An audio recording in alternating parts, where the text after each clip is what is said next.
Assalamu alaikum. Welcome to Friday Night Sport with myself, Thaakir Dawood. I'm your host for this evening. I'm going to be taking you through right until 9 o'clock.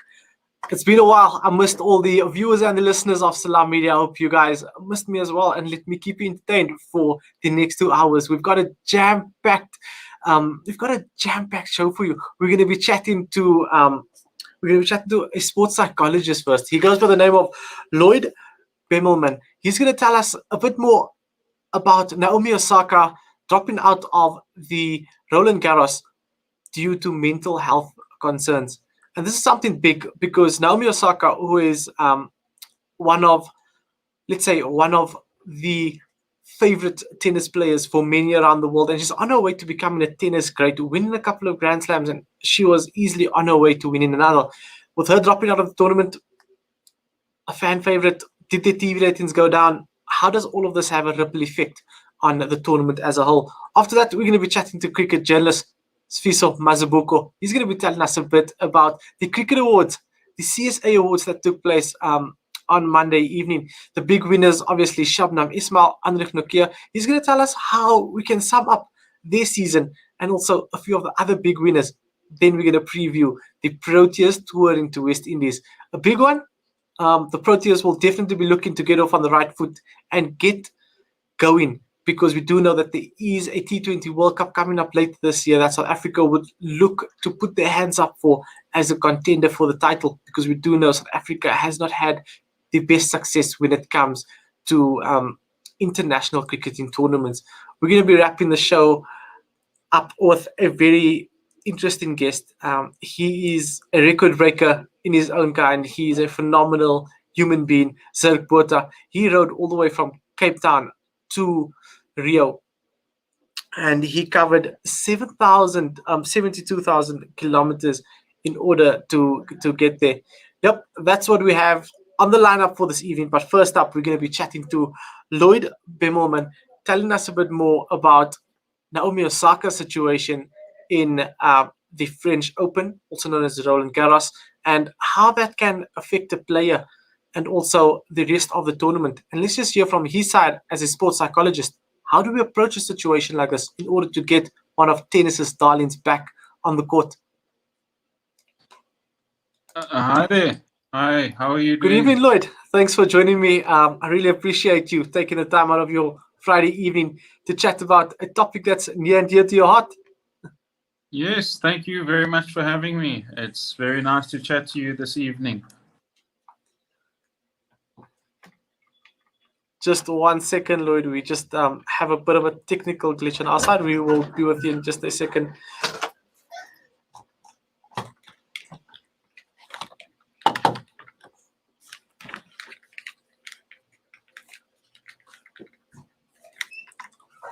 All seems to be sorted. Yeah. Cool, no perfect, worries. Lloyd. I can hear you loud and clear. Lloyd, from your perspective as a sports psychologist, what do you make of this entire situation with Naomi Osaka dropping out of the Roland Garros, one of the Grand Slams on the tennis calendar? Many look forward to it. And here you've got a tennis great in Naomi Osaka dropping out of the tournament completely. Yeah, it's quite a strange thing, you know. It's not everybody that does this kind of thing. It's a massive upset to tennis, and it's really a loss to both parties concerned. You know, you've got the tournament, the French committee, and they've lost a massive player, a woman who's won 4 Grand Slams previously, and could have been well on her way, world number 2, Wimbledon winner, and she could have been well on her way to winning another one. And these fines that were put in place, I think that's where We've just lost our sports psychologist, Lloyd, for a second there. Seems like he's busy joining us, and he's back. Can you just Yes. continue what you're saying, Lloyd? Yes. Well, the ultimatums from the organizers and the parties concerned, and just a massive upset, you know, groundbreaking stuff, like something nobody can believe, isn't it? It's shaken everybody.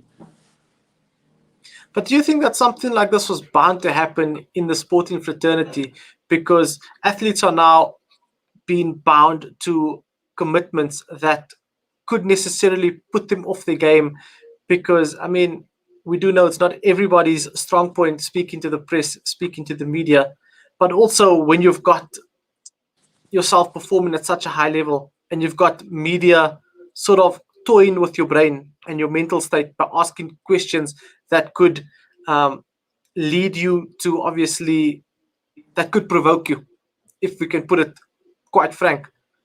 Where do we draw Yeah, the line here? yeah. Well, it's taken one hell of an athlete to do this. It's Naomi is not your average tennis player. She's a hell of a demon. She's a beast. Mm, So this is the kind of person we're dealing with, and someone who's rewriting the record books, not only in her tennis ability, also in what she's willing to stand up for. So it's groundbreaking, isn't it? It's everybody has their limits and how far they're willing to go until they can push it, and take the flack. But when it's your career on the line and there's future competitions available, you have to take the best of what you got and you have to give it absolutely everything. And now we are all learning that it's not just tennis that you have to apply yourself to. It's yourself. You have to mm, develop yourself to be the best person that you can. I think everybody has to. The old saying of rise and grind is no longer valid. Everybody has to take care of themselves these days, and if you work yourself to the bone, you're not going to be very successful. Whereas previously people did believe that, didn't they? mm. No, definitely. And I mean, if you look at it, she's an athlete in an individual sport where she is the brand. And at the same time, she's protecting herself as a brand as well, so that it could make her favorable to sponsorships, endorsements, and things that come along in the future. So it has kind of a ripple effect on everything. And like you mentioned, this leaves Wimbledon in doubt because Wimbledon is the next Grand Slam coming up, and there's so many questions around it.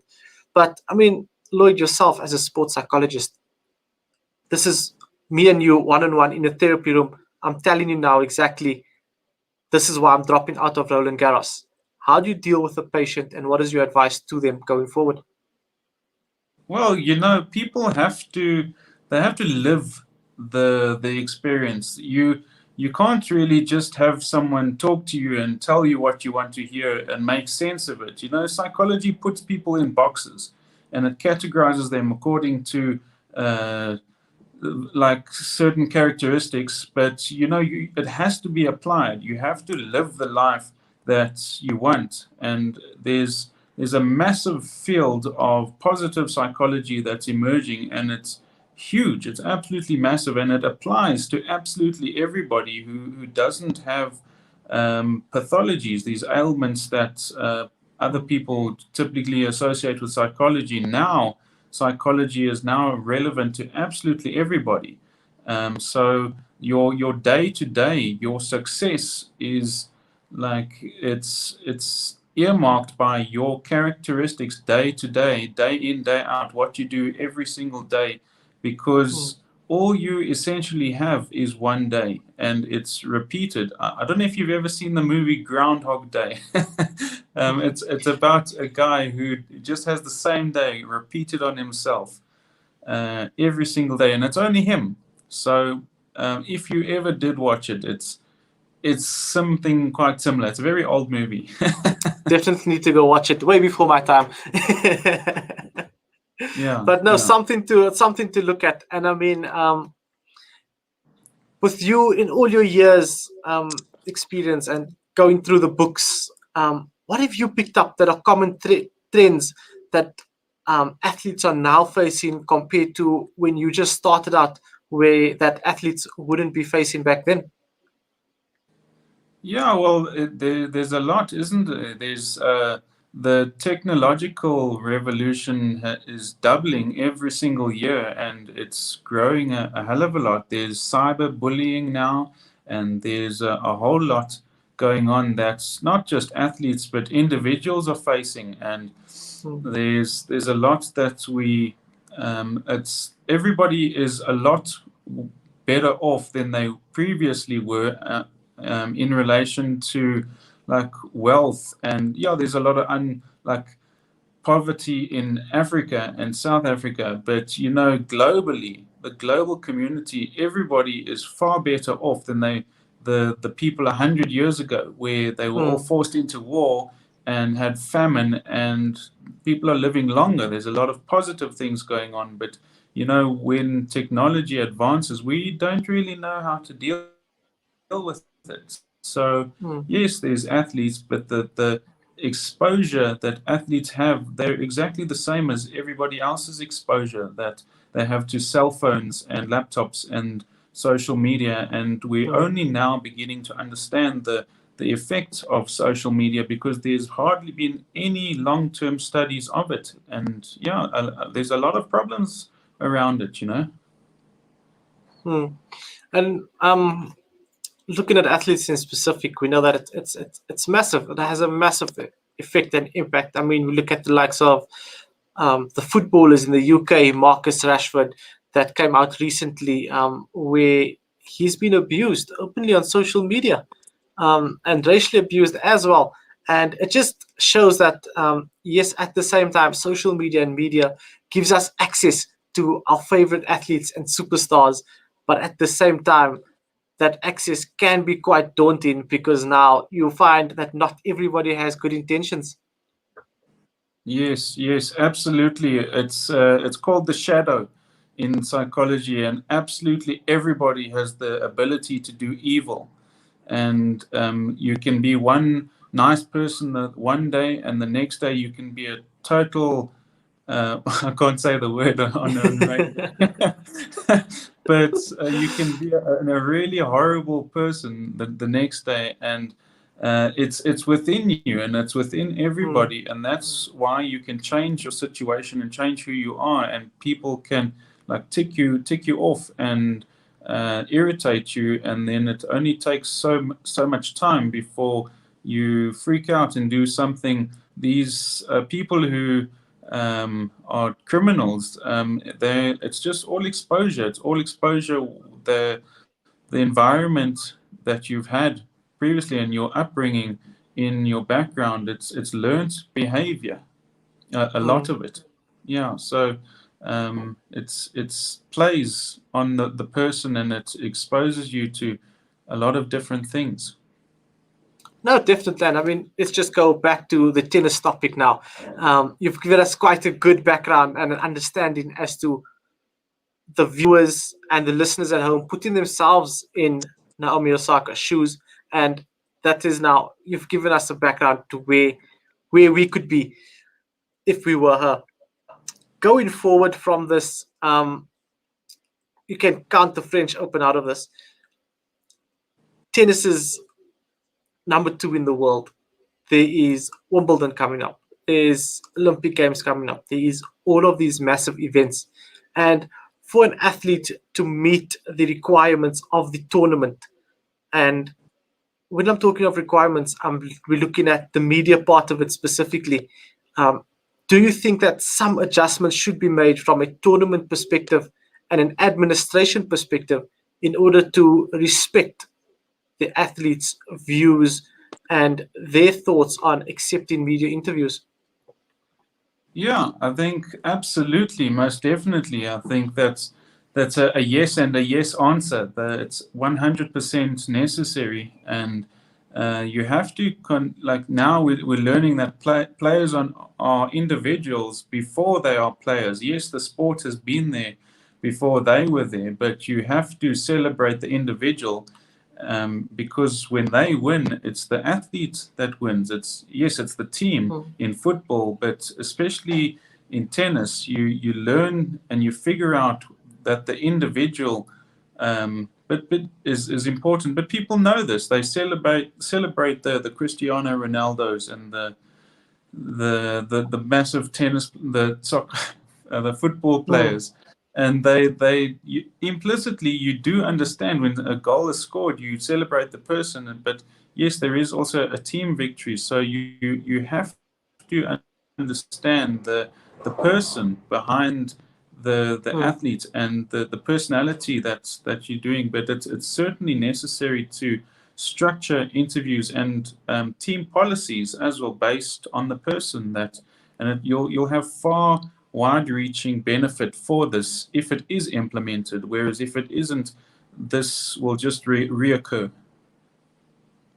But looking at it, we've now said that yes, the space needs to be respected and the athletes need to be respected. But at the same time, you've got a title sponsor of the tournament that's offering you, or offering the tournament, for example, a couple of millions in order to make this tournament sustainable, in order for the athlete to get paid in that tournament, part of the prize money. Lloyd, you didn't have a good tennis match. You lost the match. You played crappy, and it was there for everybody to see. You finally step off court. You're in no mood to speak to anybody. But with that pressure hanging on your shoulders, or that cloud over your head, knowing that there's money out of this for everybody, where does it leave you? Yeah, it leaves you in a very difficult place, in between a rock and a hard place. But these people, yes, they earn money, unthinkable amounts of money that we don't even understand this kind of stuff. But it is the play that they have to consider first and foremost. Yes, they get a massive pot of gold at the end of it, but without the play, you will have no tennis. They will have no future career if they do not consider the play. So yes, they'll lose money that day, and the competition might. But to secure Naomi's future, she'll have to consider herself and her performance. And it's only when you detract from performance, it's always the medals and the competition itself, the placing, which detracts from performance, and it leaves people performing less well than they did previously. If you consider the performance itself and the actions required, if the focus is on that, then performance improves. No, definitely. Thank you so much for your insights, and obviously you gave us such a broader insight into everything in the world of sport, and also being an athlete at the same time. It gives us so much insight. Before I leave you, any last words that you want to give to any athletes out there, knowing that there's just so much happening in the world of sport right now? Is there anything that you'd like to tell them? Well, sports is played with the body, but it's one with the mind. It's certainly the mind that, yeah, you can play around, you can play games with your friends, but if you want to win, you always play with the mind. So that is a very vital take home for me that is necessary to be considered. And definitely give me a call. My website is csportpsych.co.za. Go have a look. Walter, you've got it. csportpsych.co.za. Get on there, get clicking, and get in contact with Lloyd for all the athletes that want to perform at a higher level, because we do know that sport is played with the mind, and that could be just that factor that can get you over the line and determine whether you're winning or losing. So contact Lloyd if you have any sport psychology matters that need to be taken care of. Lloyd, thank you so much for your time this evening. I really, really appreciate it. And thanks for your insight. You clearly educated myself and the listeners and viewers of Salam Media this evening. Thank you very much for having me. I hope you stay well, warm, and successful during the load shedding. Have a fantastic weekend for yourself. Thank you so much, Lloyd. That was Lloyd Bemelmen speaking to us about Naomi Osaka dropping out of the French Open, also known as Roland Garros, due to mental health concerns. Quite concerning. Roland Garros obviously did tell her that she would have to participate in media interviews after every match, and Naomi Osaka refused to do that because she just wasn't in the right mental space. She did accept the fines at first, and then afterwards she made a decision to entirely drop out of the tournament. Quite a massive talking point in the sporting world this week, and we hope that the spotlight can be put on mental health in sport once again. After the break, we're going to be chatting all things cricket with Fiso Mazabuko. We're chatting CSA Awards, big winners Shabnam Ismail and Andrej Nokia. And also, we're going to be chatting about the Proteas tour to West Indies right after the break. Stay tuned to Salam Media. Don't move.